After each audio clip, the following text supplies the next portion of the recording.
44 అధ్యాయము 17 వచనంలో మాట రాయబడుచున్నది. నీకు విరోధముగా రూపింపబడిన ఏ ఆయుధమును వడదిల్లదు. న్యాయ విమర్శనలో నీకు దోషారోపణ చేయు ప్రతివానికి నీవు నేరస్థాపన చేస్తావు. కొన్నిసార్లు మనం అంటూ ఉంటాం, ఎవరైనా ఏదన్నా పని చేస్తారు అనుకోండి, మనం అంటూ ఉంటాం, నీకు సాటే లేదు, నీకు సాటే లేదురా అని. అంటే ఏ పనైనా అతడు చేయగలడు అని మనం అంటూ ఉంటాం. నువ్వేం చేసినా చెల్లుతుంది అని, నువ్వేం చేసినా చెల్లుతుంది, నీకు తిరిగే లేదు అంటాం అని పదాలు మనం వాడుతూ ఉంటాం. ఒకవేళ నేను ఏదైనా పని చేయాలనుకుంటున్నానంటే చేసే, నీ వల్ల అవుతుంది, నువ్వు చేయగలవు అని మోరల్గా మనం సపోర్ట్ చేస్తూ మాట్లాడుతూ ఉంటాం. దానికి ఉద్దేశం ఏంటంటే వాడికంటే మించి చేసేవాడు మరొకడు లేడు అని. ఇక్కడ దేవుని యొక్క వాక్యభాగం కూడా రాయబడుచుంది, నీకు విరోధముగా రూపింపబడిన ఏ ఆయుధమును వర్ధిల్లదు అని. నీకు అంటే మనకు, విరోధముగా అంటే వ్యతిరేకంగా ఏ ఆయుధము తయారు చేయబడినప్పటికీ అది వర్ధిల్లదు అని రాయబడుచుంది. అంటే నీకు విరోధముగా ఎవరు ఎన్ని పన్నాగాలు పన్నినా అవి పని చేయవు అనే అర్థం. కింద మాట రాయబడుచుంది, న్యాయ విమర్శనలో నీకు దోషారోపణ చేయు ప్రతివానికి నీవు నేరస్థాపన చేస్తావు. నీ మీద ఎవరైతే న్యాయ విమర్శలు, ఆ తీర్పు దినమందు ఎవరైతే నీకు వ్యతిరేకంగా నేరారోపణ చేస్తారో వారిని అక్కడ అంటున్నాడు, నువ్వే వారిని న్యాయం తీర్చేవాడుగా ఉంటావు. ఆ మాట అదే, న్యాయ విమర్శనలో నీకు దోషారోపణ చేయు ప్రతివానికి నీవు నేరస్థాపన చేస్తావు. ఆ న్యాయ విమర్శనలో ఎవరైతే నీ మీద నేరారోపణ చేస్తారో వారికి నువ్వే న్యాయం తీర్చే, వాడి తరపున నువ్వే న్యాయము చేసేవాడిగా ఉన్నా. అంటే నీకు విరోధముగా ఎవరు ఎన్ని మాట్లాడినా కానీ అవి చెల్లవు అందని అర్థం. అసలు ఎవడు,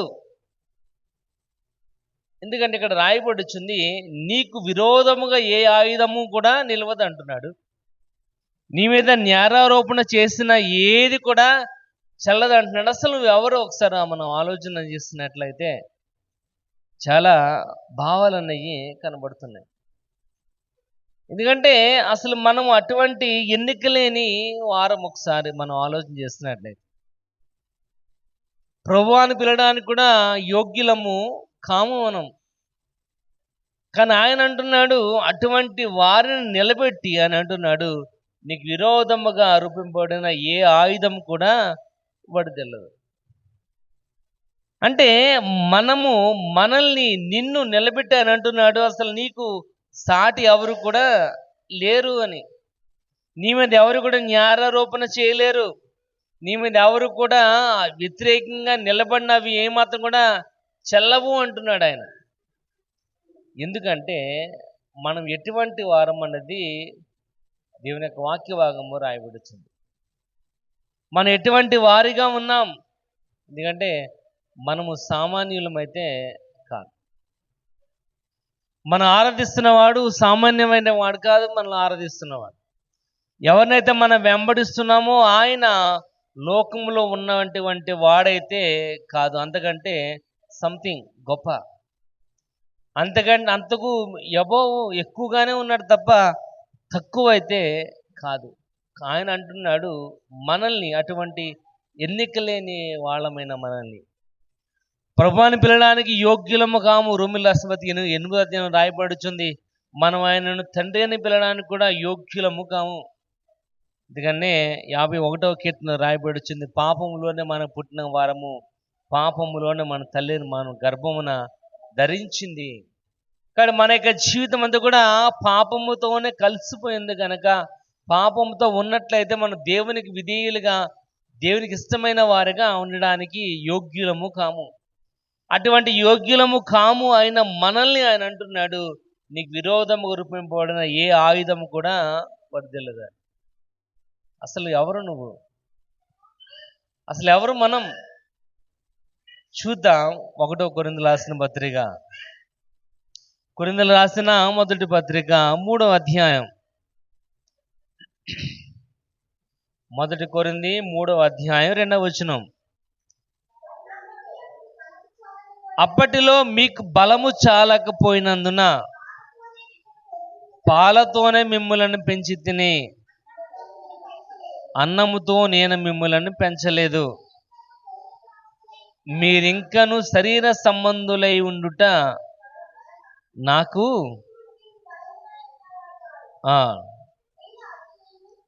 చాలండి. ఇక్కడ రాయబడుచుంది, అప్పటిలో మీకు బలము చాలకపోయినందున పాలతోనే మిమ్ములను పెంచితిని గాని అన్నముతో మిమ్ములను పెంచలేదు. ఇప్పుడు ప్రారంభంలో ప్రభువును అనడానికి కూడా యోగ్యులము కాననే సమయంలో ఆయన అంటున్నాడు, మీకు బలము చాలకపోయినందున పాలతో నేను మిమ్మల్ని పెంచితిని కానీ అన్నంతో నేను మిమ్మలను పెంచలేదు. మీరెక్కను శరీర సంబంధులై ఉండుట వలన ఇప్పుడును మరీ బలహీనులై ఉన్నారు. మనం శరీర సంబంధులు వంటి వారం కాదు, ప్రకృతి సంబంధమైన వంటి వారం కాదు. 4వ వచనం రాయబడుతుంది, ఒకడు నేను పౌలు వాడను మరి ఒకడు అపొల్ల వాడను అని చెప్పినప్పుడు మీరు ప్రకృతి సంబంధమైన మనుషులు గారా అంటున్నాడు. క్వశ్చన్ అంటే నేను వాడికి సంబంధించిన వాడిని, నేను వీడికి సంబంధించిన వాడు అన్నప్పుడు మీరు ప్రకృతి సంబంధులే కానీ దేవుని సంబంధులైతే కాదు. కాబట్టి మీరు లోకంలో ఉన్నవారే తప్ప, లోకంలో నివసిస్తున్న వారు తప్ప దేవుని సంబంధులైనటువంటి వారు కాదు. అందుకని అంటున్నాడు మీరు బలహీనులు అంటున్నాడు. అక్కడ 2వ వచనంలో మీరు బలహీనులు అని. ప్రియమైన వాళ్ళరా, నీకు విరోధం రూపింపడిన ఏ ఆయుధము కూడా వర్ధిల్లాడకపోవడానికి కారణము నువ్వు ప్రకృతి సంబంధమైన వాడు, బలహీనమైనటువంటి వాడు కాదు. గుర్తుపెట్టుకో. ఎందుకంటే దేవుని యొక్క వాక్య భాగము రాయబడుచుంది, దేవుడు లోకమునంతో ప్రేమించాడు. ఆయన ప్రేమించాడు గనక నిన్ను నీ మీద ఆయన యొక్క ఉన్న ప్రేమను వ్యక్తపరచడానికి నిన్ను ఆ బలహీనమైన ఘటములో నుంచి, ఆ బలహీనమైన సమయంలో నుంచి, ప్రకృతి సంబంధమైనటువంటి వాటిలో నుండి బయటికి తీసుకుని వచ్చి నిన్ను నిలబెట్టి ఆయన అంటున్నాడు, నీకు విరోధముకు రూపింపబడిన ఏ ఆయుధము కూడా వర్ధిల్లదు అని. ప్రియమైన వాళ్ళరా, దేవుని యొక్క వాక్య భాగం సెలవిస్తుంది, మీరు బలహీనులైతే కాదు, మీరు ప్రకృతి సంబంధమైన వారు కాదు. ఎందుకంటే ప్రకృతి సంబంధమైన వాడు దేవుని కార్యాలని యోచించే జ్ఞానం లేనటువంటి వాడు. ప్రకృతి సంబంధమైన వాడు దేవుని యొక్క కార్యాలని గ్రహించలేనటువంటి వాడు. అందుకే మధ్యాహ్న సువార్త 11 రాయబడుచుంది, ప్రయాసపడి భారం మోసుకున్న సమస్యల దగ్గర నేను మీకు విశ్రాంతి. కాబట్టి ఆయన నీకు విశ్రాంతిని కలుగజేసేవాడుగా ఉన్నాడు. ఎందుకంటే నువ్వు ఇంకా బలహీనమైన ఆ యొక్క ప్రకృతి సంబంధమైన జీవితంలో ఉండడం ఆయనకి ఎంత మాత్రం కూడా ఇష్టం లేదు. అందుకే ఆయన అంటున్నాడు, మీకు బలమైన ఆహారము అవసరం అని. బలమైన ఆహారం ఇక్కడ అంటున్నాడు, నేను మిమ్మలను పాలతోనే పెంచాను కానీ అన్నముతో నేను మిమ్మల్ని పెంచలేదు. ఎందుకంటే ఎప్పుడైతే ఇంకా మనం బలహీనలుగా ఉన్నామో మనం దేవుని సంబంధులు కాము. ఎప్పుడైతే మనం బలహీనలుగా ఉన్నామో ఎప్పుడైతే బలహీనంగా ఉన్నామో ఇంకా బలహీనత ఏమైపోద్ది అంటే పెరిగిపోద్ది. ఎప్పుడైతే మనం బలహీనలుగా ఉన్నామో, నీరసంగా ఉంది అంటూనే ఉంటాం. అలాగనే మా నీరసం అనేది ఏమైపోద్దని ఎక్కువైపోద్ది తప్ప తగ్గదు. ఎప్పుడైతే మనం దానికి వ్యతిరేకంగా ఎప్పుడైతే మనము పని చేసుకుంటూ ఉంటామో ఆటోమేటిక్గా బలహీనత అనేది కూడా తొలగిపోతూ ఉంటుంది. చూడండి, హెబ్రీయులకు రాసిన పత్రిక ఒకసారి చూద్దాం, 5వ అధ్యాయము. హెబ్రీ 5వ అధ్యాయం 14వ వచనం చూడండి ఒకసారి.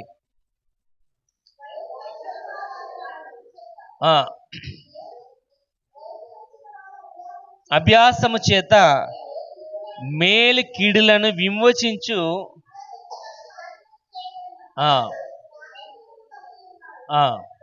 గనుక వారికి బలమైన ఆహారము అవసరం. ఎందుకంటే ఏది మంచిదో ఏది చెడ్డదో తెలుసుకునే జ్ఞానాన్ని దేవుడు మనకి ఇచ్చాడు కనుక మనం బలహీనలు కాము. ఒకవేళ మనం బలహీనమైతే 1 పేతురు 5 రాయబడుచుంది, మీ విరోధి అయిన అపవాది గర్జించిన సింహమలే ఎవరిని మృంగుతున్నా అని వెతుకులాడుతున్నాడు. మనం బలహీనమైతే ఆ వెతుకులాడుతున్న ఆ సింహానికి మనము బలైపోవలసిన వాళ్ళమే, చిక్కు పడిపోవలసిన వారమే. కానీ దేవుని యొక్క వాక్య భాగం రాయబడుచుంది, మీరు బలహీనులు కాదు, ప్రకృతి సంబంధాలు అయితే కాదు, కానీ మీరెవరు అని ఒక క్వశ్చన్ మార్క్ మనం వేసుకున్నట్లయితే పరిశుద్ధ లేఖనం సెలవిస్తుంది. చూడండి, మనం ఎటువంటి వారం అంటే అదే 1 కొరింథీ 3:9 చదువుకుందాం. మేము దేవుని జత పని వారమై ఉన్నాము, మీరు దేవుని వ్యవసాయమును దేవుని గృహమై ఉన్నారు. ఇక్కడ రాయబడుతుంది, విరోధము రూపింపబడే ఏ ఆయుధము కూడా వర్ధిల్లపోవడం గల కారణం ఏంటంటే నువ్వు దేవుని యొక్క జత పని వారై ఉన్నావు, దేవుని యొక్క వ్యవసాయము, దేవుని యొక్క గృహమై ఉన్నావు. కనుక నువ్వు ప్రకృతి సంబంధమైన దానివి అయితే కాదు, బలహీనమైన దానివైతే కాదు. కానీ మనం ఎవరము, నువ్వు ఎవరు అంటే నువ్వు దేవుని యొక్క జత పని వారు, నువ్వు ఎవరు అంటే దేవుని యొక్క వ్యవసాయం, నువ్వెవరు అంటే ఇక్కడ రాయబడుచు దేవుని యొక్క గృహము అని. మనం పోటీ పెడుతూ ఉంటాం, ఈ ఇంటికి ఈ గృహానికి దేవుడు అధిపతి అని పోటాడుతూ ఉంటాం, కానీ ఆ గృహాన్ని మనం దేవునికి అప్పగించాం. ఆ బోటు అయితే పెడతాం, ఇంట్లోకి రాగానే ఎదురుగుండా సింహద్వారం ఎదురుగుండా ఉంటుంది, ఈ ఇంటికి అధిపతి యెహోవా అని. కానీ ఆ సింహద్వారం బయట గుమ్మడికాయ అనేది ఏలాడుతూ ఉంటుంది, ఆ సింహద్వారం బయట ఎర్ర క్లాత్లో పటికట్టి కనపడుతూ ఉంటుంది, ఆ సింహద్వారానికి బయట నరగోలని ఒక నమస్కారం బోటు కనపడుతూ ఉంటుంది. కానీ లోపల మాత్రము ఈ గృహానికి అధిపతి దేవుడని యెహోవా అని పెడుతూ ఉంటాం. ఆ గృహం అయితే కాదు ఇక్కడ అని అంటున్నాడు. ఇక్కడ రాయబడిచింది, నువ్వెవరు అంటే మీరెవరో. ఎందుకంటే ఏ ఆయుధము నీకు వ్యతిరేకంగా నిలబడడానికి అవకాశం లేదు. ఇక్కడ అంటున్నాడు, నీ విరోధం రూపింపబడిన ఏ ఆయుధము కూడా వర్ధిల్లదు. న్యాయ విమర్శలో నీకు విరోధముగా ఎవరైతే మాట్లాడతారో వారికే నీవు న్యాయం తీర్చేవాడిగా ఉన్నావు. ఎందుకంటే నువ్వు దేవుని యొక్క జత పనివారు, దేవుని యొక్క వ్యవసాయమును, దేవుని యొక్క గృహమై ఉన్నావు. ఎవరు అటువంటి వారంటే చూడండి, మార్కు సువార్త 4:20 చదువుకుందాం. మార్కు సువార్త 4:20. మంచి నేలను విత్తబడిన వారెవరనగా వాక్యమును విని దాన్ని అంగీకరించి 30 60 100 ఫలించిన వారు. ఇక్కడ రాయబడుచుంది, వాక్యం వినివారు మంచి నేలను పడిన వారు ఎవరనగా వారు వాక్యమును విని దాన్ని గ్రహించుకున్న వారు ఎలాగుంటారంటే 30 60 100 వారు ఫలించే వారు ఉన్నారు. ఎవరు వాళ్ళంటే దేవుని యొక్క జత పనివారు. అందుకని అంటున్నాడు, నీవెవరు అంటే నువ్వు దేవుని యొక్క జత పనివారు, కోవర్కర్. అంటే ఆయనతో పాటు కలిసి పనిచేసేవాడు. ఆయనకి ఏ జీతం మీద వస్తా నీకు కూడా అటువంటి జీతమే వస్తుంది. కాబట్టి అంటున్నాడు, నీవు దేవుని యొక్క జత పనివారు. చూడండి, ఎఫెసీ రాసిన పత్రిక ఒకసారి చూద్దాం. ఎఫెసీ 2:20 20 ఎఫెసీ 2:20.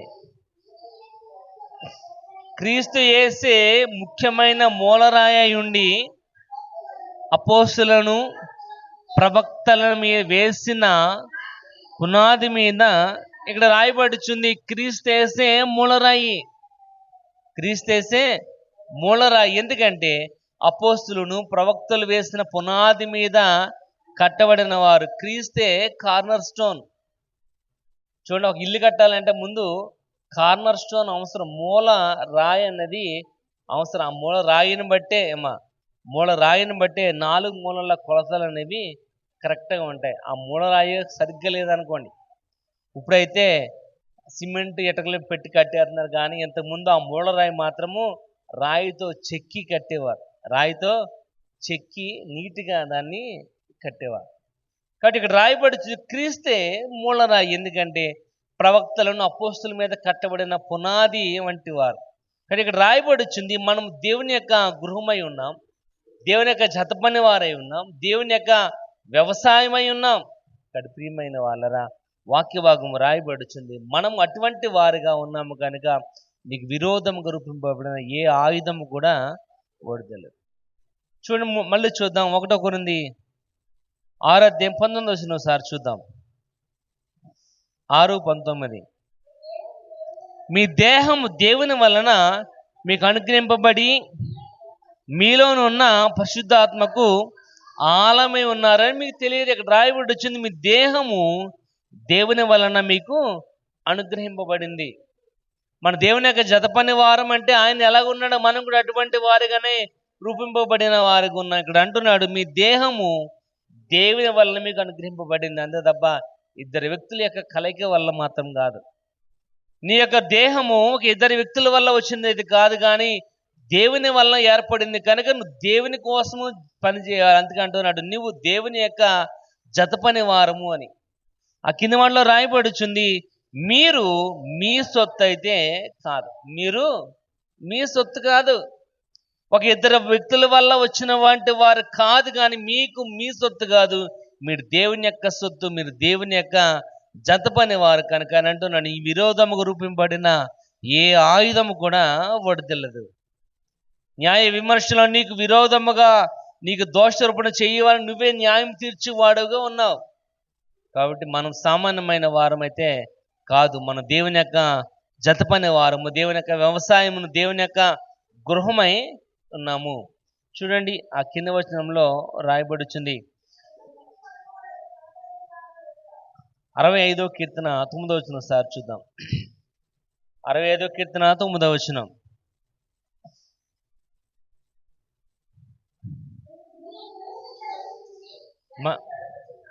నీవు భూమిని దర్శించి దాన్ని తడుపుచున్నావు, దానికి మహాదైశ్వర్యం కలుగజేసి ఉన్నావు. దేవుని యొక్క నది నీళ్ళతో అది నిండి ఉన్నది. నీ భూమిని అటు సిద్ధపరిచిన తరువాత వారికి ధాన్యము దయచేయుచున్నావు. ఇక్కడ రాయబడుచు 9వ వచనంలో, నీ భూమిని దర్శించి దాన్ని తడుపుచున్నావు, దానికి మహదైశ్వర్యం కలుగజేయుచున్నావు. దేవుని నది నీళ్లతో అది నిండి ఉన్నది. నీవు భూమిని అట్లు సిద్ధపరిచిన తరువాత వారికి ధాన్యమును దయచేయుచున్నావు. ఏంటంట అంటే ఆ నేల ఏదైతే నేల, ఎందుకంటే మనం చదువుకున్నాం కదా, మార్కు రాసిన వార్త 4:20లో, మంచి నేలను పడిన విత్తనాలు ఏవనగా అంటే వాక్యముని విని దాన్ని గ్రహించుకుని అభివృద్ధి పొందిన వారు 30 ఎలాగ దీవించబడ్డారో వారు ఆ విధంగా దీవించబడడం గల కారణం ఏంటంటే ఆయన ఇక్కడ రాయిచున్నాడు, నీవు భూమిని దర్శించి దాన్ని తడుపుచున్నావని. భూమిని దర్శించి దాన్ని ఏం చేస్తున్నావంట అంటే విత్తనాలు వేసే ముందు వాడు ఏం చేయాలి, నేలని ఆ నేలని ఏం చేయాలి, పదును చేయాలి నేలని. అంటే దాంట్లో ఉన్న మట్టి బెడ్లను, దాంట్లో ఉన్న చెత్త చెదారాన్ని కూడా పూర్తిగా తీసేసి నేలని చిన్న చిన్నగా చదును చేసి సమాంతరంగా దాన్ని నీళ్లు పెట్టి మంచి నేలగా దాన్ని తయారు చేసిన తర్వాత ఇక్కడ రాయబడుచుంది, దానికి మహాదైశ్వర్యమును కలుగు చేస్తావు. దానికి ఏం చేస్తున్నావంట, మంచి ఫెర్టిలైజర్స్ దాన్ని జల్లుతున్నావు. జల్లిన తర్వాత అది నీళ్లతో నింపబడిన తర్వాత నీ భూమిని అట్టు సిద్ధపరిచిన తర్వాత వారికి ధాన్యాన్ని నువ్వు చేస్తున్నావు.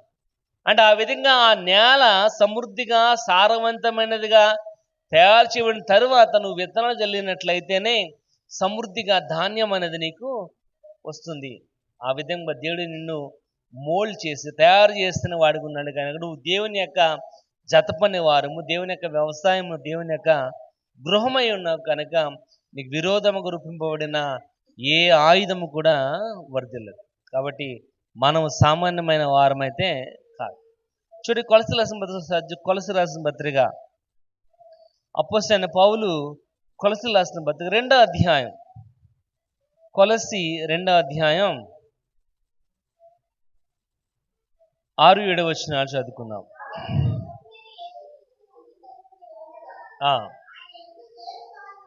ఆయన యందు వేరు పారిన వారై ఇంటి వలె కట్టబడుచు మీరు నేర్చుకున్న ప్రకారముగా విశ్వాసమందు స్థిరపరచబడుచు కృతజ్ఞతలు చెల్లించుట యందు విస్తరించుచు. ఇక్కడ రాయబడుచుంది, కావున మీరు ప్రభువైన యేసుక్రీస్తును అంగీకరించిన విధముగా ఆయన యందు వేరు పారిన వారే ఉండాలి. ఇక్కడ రాయబడుచుంది, మీరు దేవుని యొక్క వ్యవసాయమై ఉన్నారు. వ్యవసాయముగా ఉండాలి అంటే ఆయనలో మనం వేరుపారిన వారిగా ఉండాలి. వేరుపారిన తర్వాత ఇంటి వలె కట్టబడుచు అంటున్నాడు. ఒక ఇల్లుని ఒక ఇల్లుని ఒక రోజులో కట్టలేం. ఒక ఇల్లుని ఒక రోజులో కట్టలేం. ఒక బేస్మెంట్ ఒక రోజులో కట్టగలం, కానీ అది నిలబడాలి అంటే దానికి పరిపూర్ణంగా వాటరింగ్ చేయాలి, కొద్ది సమయం ఆగాలి, అది ఆరాలి, అప్పుడే మనం ఇల్లుని కట్టగలం. అంతే తప్ప డబ్బులు ఉన్నాయి కదా ఒక రోజులో కట్టామనుకోండి 2 రోజులు అది పడిపోతుంది. ఎందుకంటే దాంట్లో ఏముండదంటే సారం అనేది ఉండదు. అది ఇక్కడ రాయబడి, మీరు ఇల్లు వలె కట్టబడిన వారుగా ఉండి మీరు నేర్చుకున్న ప్రకారము విశ్వాసమందు స్థిరంగా ఉండాలి, కృతజ్ఞతలు చెల్లించాలి, దేవునిలో మనము నడుచుకునే వారుగా ఉండాలి. అది మన ఇక్కడ రాయబడుచుంది. దేవుని యొక్క జతపని వారును, దేవుని యొక్క వ్యవసాయము, దేవుని యొక్క గృహమై ఉన్నారే అంటే ఇక్కడ రాయబడుచు మనం ఏదైతే నేర్చుకున్న దాని అందు స్థిరంగా ఉండి కృతజ్ఞత కలిగి మనం దేవుని అందు నడుచుకునే వారిగా ఉండాలి. అందుకప్పుడు అంటున్నాడు, నీ విరోధం గురిపింపబడిన ఏ ఆయుధము కూడా వడదలు. ప్రియమైన వాళ్ళరా, మన సామాన్యమైన వారమైతే కాదు. దేవుని యొక్క వాక్య భాగం నువ్వు ఎవరు అంటే, నేను దేవుని యొక్క జత పని వారును, దేవుని యొక్క గృహమును, దేవుని యొక్క ఆలయము, దేవుని యొక్క వ్యవసాయమునై ఉన్నానని వాక్య భాగం రాయబడుతుంది. రెండోది మనం చూద్దాం, నువ్వెవరు అంటే అదే 1 కొరింథీ 3:16 చూద్దాం. 1 కొరింథీ 3:16 మీరు దేవుని యొక్క ఆలయమై ఉన్నారనియు దేవుని యొక్క ఆత్మ మీలో నివసించుచున్నాడని మీరు ఎరగరా. ఇక్కడ రెండోది రాయబడుతుంది, నువ్వెవరు అంటే నువ్వు దేవుని యొక్క ఆలయమై ఉన్నావు. దేవుని యొక్క ఆలయం. ఇందా మనం కొలసలు చదువుకున్నాం కదా, 2:6 మనం దేవుని యందు ఉన్నామంటే ఎలాగుండాలంటే, ఒక గృహము ఏ విధంగా కట్టబడుచుందో ఆ విధముగా మనం ఉండాలి. చదవండి, మళ్ళీ చదవండి, మాట చదవండి. 2:6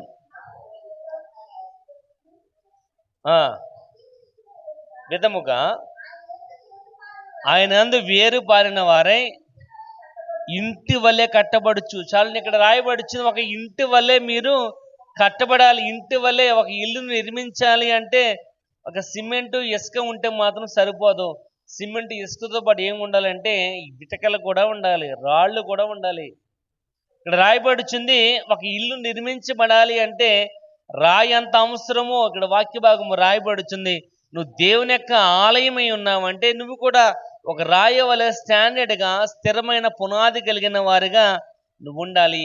ఆ రాళ్లే విశ్వాసులు. కనుక ఆయన అంటున్నాడు, నువ్వు దేవుని యొక్క ఆలయమై ఉన్నావు. కాబట్టి నువ్వు దేవుని యొక్క ఆలయమై ఉన్నావు కాబట్టి నీ విరోధం రూపింపబడిన ఏ ఆయుధము కూడా వడదిల్లదు. చూడండి, 1 పేతురు 2:5 చూద్దాం. 1 పేతురు 2:5 యేసుక్రీస్తు ద్వారా దేవునికి అనుకూలముగు పరిశుద్ధుల యాజకులుగా ఉండునట్లు మీరును సజీవమైన రాళ్ల వలె ఆత్మ సంబంధమైన మందిరము కట్టబడుచుంది. ఇక్కడ రాయబడుచుంది, నీవు అంటే విశ్వాసిగా ఉన్న నీవు సజీవమైన రాయి వలె ఉండి ఆత్మ సంబంధమైన మందిరం కట్టబడుచున్నావు. కనుక నీవెవరు అంటే నువ్వు దేవుని యొక్క ఆలయమై ఉన్నావు. నువ్వు దేవుని యొక్క ఆలయముగా ఎప్పుడైతే ఉన్నావో నీకు విరోధము రూపింపడిన ఏ ఆయుధము కూడా వడదిల్లదు. కానీ ఎప్పుడైతే నువ్వు బలహీనులుగా ప్రకృతి సంబంధిగా ఎప్పుడైతే నువ్వు ఉంటావో ఎన్ని ఆయుధాలు నిలబెట్టినా అవి నీకు గుచ్చుకుంటూనే ఉంటాయి. ఎందుకంటే నువ్వు స్థిరముగా సాలిడ్గా అనేది లేవు. కానీ ఇక్కడ వాక్య భాగం రాయబడుచుంది, సజీవమైన రాళ్ల వలె ఆత్మ సంబంధమైన మందిరముగా కట్టబడుచున్నావు. కనుక నువ్వు దేవుని యొక్క ఆలయము. ఆ దేవుడు ఈ ఆలయములు నివసిస్తున్నాడు కనుక నువ్వు దేవుని యొక్క ఆలయమై ఉన్నావు. ఇక్కడ ప్రియమైన వాళ్ళు, నువ్వెవరు అంటే నువ్వు దేవుని యొక్క ఆలయం. ఒకసారి చూడండి, దేవుని యొక్క ఆలయం ఒకసారి చూద్దాం. 2 కొరింథీయులకు రాసిన పత్రిక 2 కొరింథీ 6:16 చూద్దాం.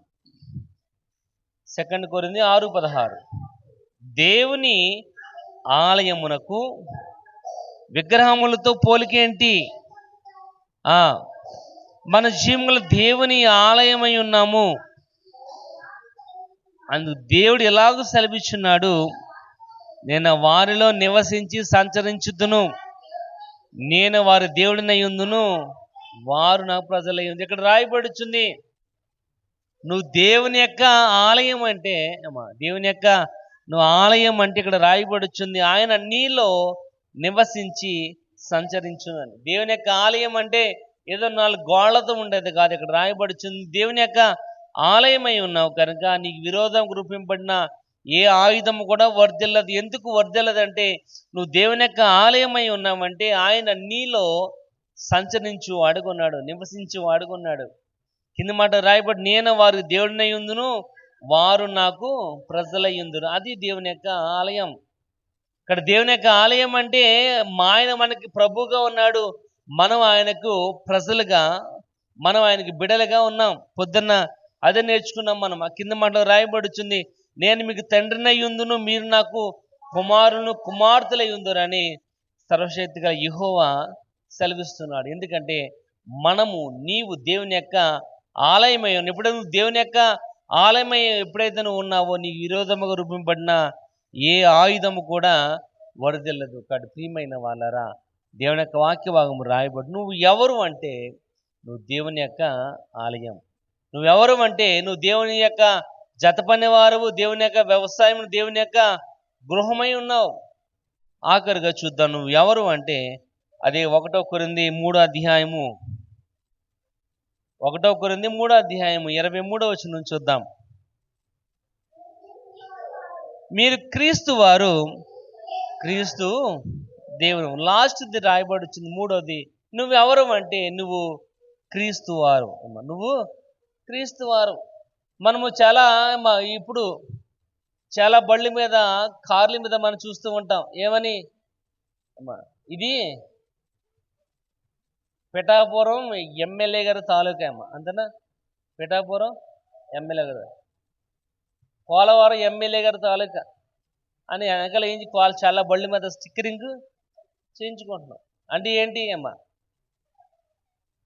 నేను పోలవరం ఎమ్మెల్యే గారికి చెందిన వాడను అని, లేదా నేను కోయిలగూడెం వారికి చెందిన వాడు, లేదా నేను అంకాలగూడెం వారికి చెందిన, లేదా నేను పలానా వారికి చెందిన వారిని. నువ్వెవరం అంటే అమ్మ మా మేస్త్రి గారి వాళ్ళు. ఇప్పుడు ఆ మేస్త్రిని బట్టి మనము మేస్త్రికి సంబంధించిన వాళ్ళం. ఇక్కడ రాయబడుచున్న మాట 4వది, నువ్వు ఎవరు అంటే నేను క్రీస్తు వాడను అంటున్నాడు. మన దేవుని వారు, మన క్రీస్తు సంబంధించిన వారం. అంటే మన యొక్క పార్టీ ఎవరంటే క్రీస్తు. ఆయనే మన యొక్క జెండా, ఆయన మన యొక్క ధ్వజం. కానీ ఇక్కడ రాయబడుచుంది ఏంటంటే మనము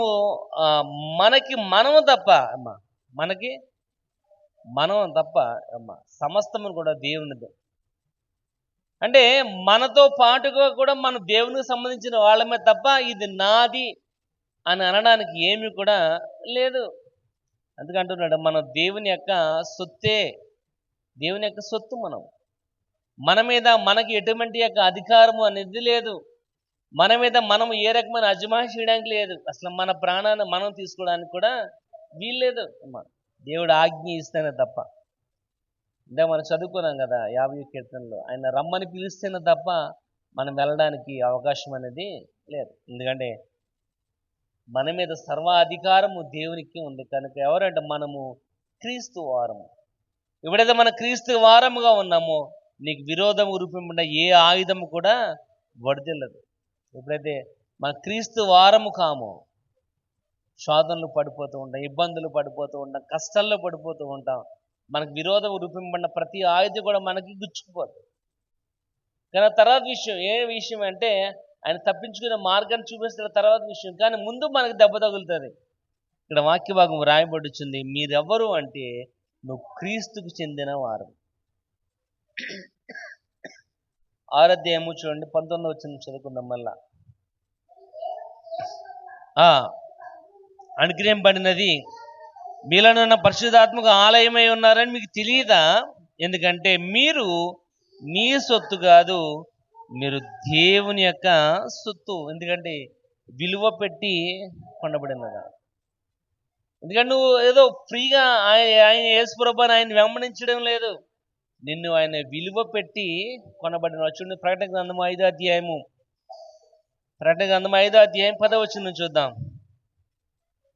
5వ అధ్యాయం 10వ వచనం.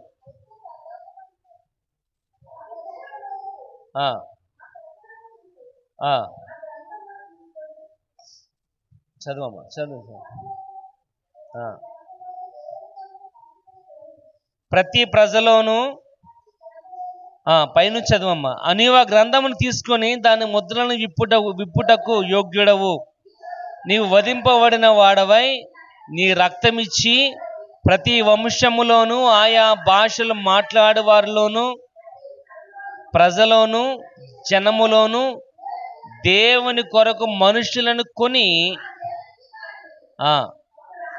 ఇక్కడ రాయబడి దేవుని కోసం మనుషులను కొని అని రాయబడుతుంది. అంటే నువ్వు విలువ పెట్టి కొనబడినవాడు.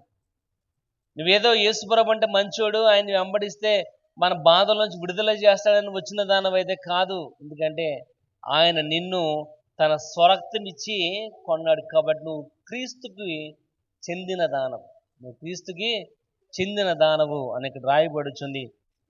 కాబట్టి ప్రియమైన వాళ్ళారా, దేవుని యొక్క వాక్య భాగం రాయబడుచుంది. మనం చదువుకున్న ఇక 1 కొరింథీ 3:23 వచనములో మనము క్రీస్తు వారము అని రాయబడుచుంది. మనము క్రీస్తు వారం. ఒకసారి చూడండి, అదే 1 కొరింథీ 6వ అధ్యాయం ఒకసారి చూద్దాం.